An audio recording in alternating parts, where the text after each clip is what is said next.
Hi, Paul Bedford here from Retention Guru, and in today's short clip you're going to see me talking to the staff of Bristol University and their leisure and sports facilities. Now, I got the pleasure of working with them on projects, but I also got to come to their annual staff training day and do a session for them. And what the session I did was about understanding motivation in self and others. Teaching behaviour change content is an absolute passion of mine. It's probably the thing I enjoy doing most, but get to do the least. However, in this session I talk about context. I often hear people saying, oh, we're going to do Briggs-Myers test, we're going to do these other disc profiles and things. What you need to be aware of is context determines everything. And in this short clip I talk about context, and I hope you start to get an understanding of things can be different in different contexts. Afterwards I'll share some additional thoughts, so I look forward to seeing you again then. The first thing we have to understand is that the way people respond depends upon the context they're in. Who here would spend an evening with their family? Yeah, a few couldn't. Who here has evenings out or spends time with groups of friends?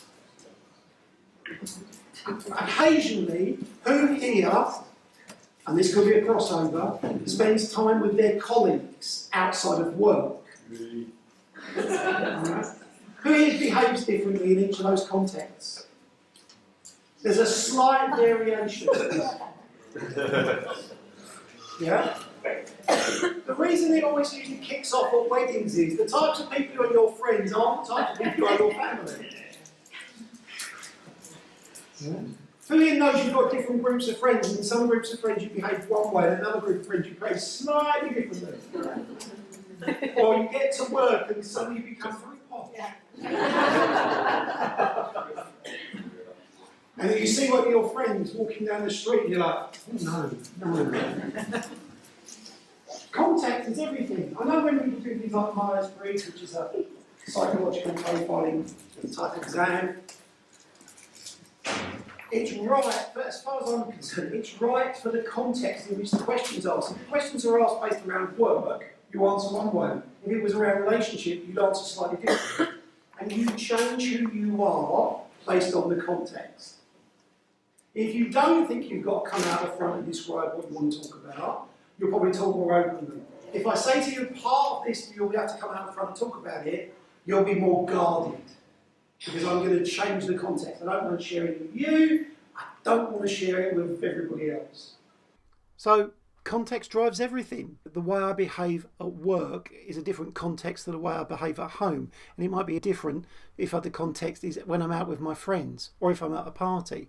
Our behaviours change depending upon the context. Our behaviours change depending on the person who's facing us. The message I might send to somebody like yourself who works in the fitness industry might be very different than if I'm having a conversation with someone who's not a member of the fitness industry or wants to come into the fitness industry. So think about that all the time. Context drives behaviour. Now, if you've enjoyed this session and you want to see more, subscribe to the channel below. And if you just want more information on retention and strategies, hop over to the Retention Guru website at retentionguru.com. There's stuff you can download there for free. For now, that's it. Look forward to speaking to you again soon.